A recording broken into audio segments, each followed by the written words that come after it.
we stray away from these kinds of conversations, or we're so stuck in our viewpoints that these conversations don't really happen, and when they do, they just escalate to screaming matches between two people. Being able to break that down and talk about how do we break that down, I think is important to address overall. Today was really great. It was a really awesome opportunity to get to speak with the president for UW System. Getting to hear how much he cares about students on campus and our voices was just really impactful, and knowing that we matter to him as much as his role matters to all of us. I think these conversations are vital to me and my peers because they're preparing us for our futures.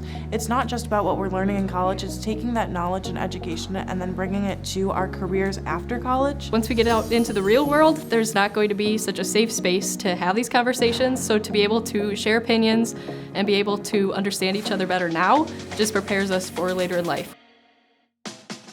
I think conversation and discussion is key in opening our minds and allowing a place to be able to share your beliefs, but also listen to other people's beliefs. I try and surround myself with people with different perspectives, and I think that just makes us better human beings when we understand people better.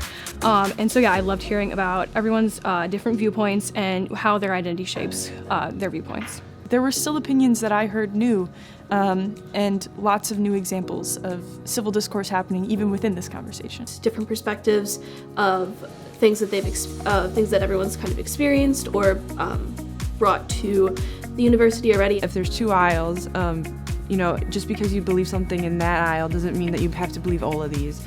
And it's okay, like we all have differing opinions, and that's something that should be valued, and that's what makes us unique and it's important. Without hearing both ends of the spectrum, we're not able to evolve or move forward without different opinions. If we all have the same opinion, nothing's going to change, nothing's going to happen. Sometimes people don't feel included in these kind of conversations, or like they can't bring up their opinions. And I think that's definitely something that we should think about when we're talking to people and encourage them to express their opinions.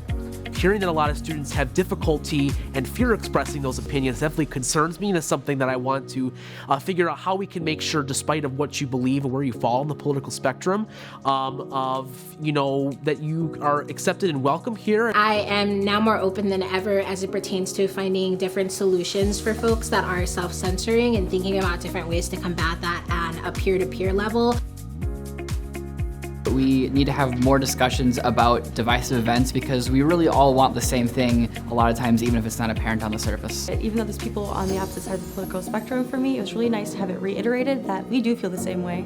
We might not have the same viewpoints, but we both want to be respected. We both want to share each other's opinions, and it's really encouraging to be like, all right, we might not agree, but we can still have a conversation. A lot of people learned a lot, and I thought some great ideas really went around, and there is potential for some very great change to put us in a positive direction. I think it felt very hopeful at the end. I think there was a lot of faith kind of reinstilled in everyone. I'll definitely kind of carry that throughout the rest of my time here on campus and understand that everybody has their own upbringing and formulation of opinion. This allows us to learn and understand everyone's point of view, as well as just overall become a better human being.